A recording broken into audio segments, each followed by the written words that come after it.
Jamais la victoire du oui ne nous était apparue aussi proche que ce jour dernier. On croyait la saisir. On a été battus, au fond, par quoi? Par l'argent et des votes ethniques. Essentiellement, on était si proche du pays. Bon, ben c'est retardé un peu. Pas longtemps. On n'attendra pas 15 ans. Ce grand rassemblement ici à Montréal, où on avait peine à distinguer dans la foule où étaient les Montréalaises et les Québécois et où étaient les visiteurs. Les concitoyens du Québec qui ont appuyé le oui, je comprends votre profonde volonté de changement. L'heure est maintenant venue de la réconciliation. 30 ans, donc, aujourd'hui, depuis le référendum de 1995. Je suis en compagnie, vous le reconnaissez, de l'ancien chef du Bloc québécois, Gilles Duceppe. Bonsoir. Bonsoir.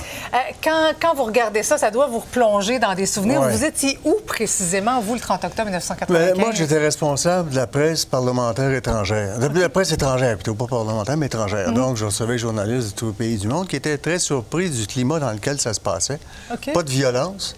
Il me disait qu'il avait vu des gens faire des barbecues, un avec une pancarte du non, l'autre du oui. Bien, j'ai dit, c'est ça, c'est très démocratique, on respecte les règles. Le camp du oui, ils ont respecté parfaitement. Le camp du non, absolument pas. Là. Des millions de dépensés, illégalement, en respectant pas la loi du Québec. Et M. Chrétien, qui nous avait dit quelques jours avant le référendum, là, que c'était une décision irréversible. Mais c'est drôle que vous disiez ça parce que ce matin, M. Chrétien, qui va jusqu'à dire qu'il n'aurait pas reconnu la légitimité du résultat parce que, selon lui, la question n'était pas claire. On va la revoir, cette fameuse question. 85 mots. Est-ce qu'aujourd'hui, vous pensez que cette question-là était peut-être trop ambigu ou que ça a pu jouer dans la balance? Je pense qu'elle était claire, mais je vais vous dire, franchement, là, tant ce référendum-là que le premier, les gens étaient pour le oui puis le non, puis il y en a très peu qui ont les questions.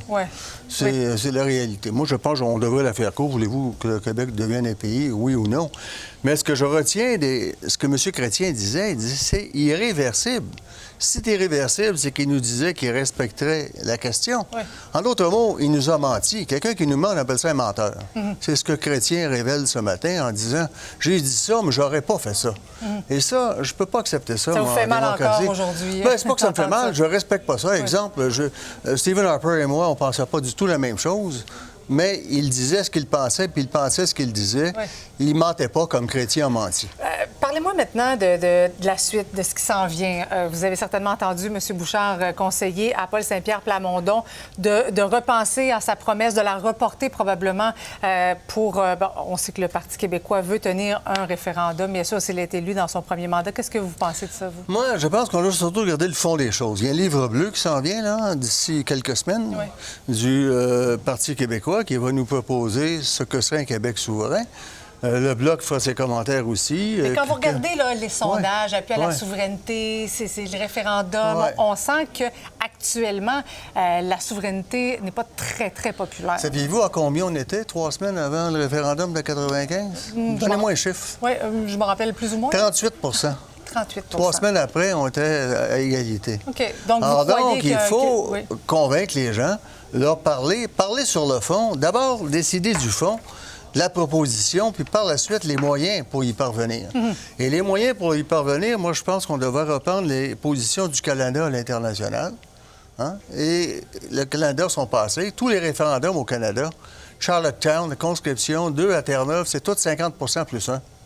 Robert Bourassa, Charlottetown, c'est 50 plus 1. Fait qu'on arrête de nous dire qu'on va regarder si le pourcentage est bon ou pas. Mais qu'on reprenne les positions du Canada, puis dire au Canada, ce que vous dites à l'étranger, appliquez-les donc chez vous. Arrêtez de mentir au monde ici ou arrêtez de mentir au monde parce que vous faites le contraire de ce que vous avancez dans le restant de l'univers. Advenant un 3e référendum, est-ce qu'il y a une erreur que le camp souverainiste devrait absolument éviter? Oui, moi, je pense que les 2 derniers jours, entre autres, on s'est dit on avait une avance. Prenons ça calmement. On aurait dû intervenir plus. Ressortir plus de nouvelles idées, puis il faut regarder ça encore. Regarder ce qu'on pourrait faire, regarder les tendances à travers le monde. Parce que la société a changé là, de 1995 à aujourd'hui, c'est pas du tout le même. Mais personnellement, moi, je travaillais sur ça avec Claude Castonguay, malheureusement, qui est décédé, et je disais... on devait, finalement, on a arrêté les travaux, on veut les reprendre avec quelques autres, mais qu'on pourrait avoir 5 pays, la Colombie-Britannique, l'Ouest, l'Ontario, le Québec, les Maritimes, dans une union canadienne comme l'Union européenne. Oui. Comme ça, chacun se mêlerait de ses affaires et on n'aurait pas des fonctionnaires fédéraux qui n'administrent pas un seul hôpital nous dire comment faire dans nos hôpitaux ou dans nos écoles quand ils ne connaissent rien dans ça. Monsieur Duceppe, toujours un plaisir. Merci beaucoup d'avoir été avec nous ce soir. Merci.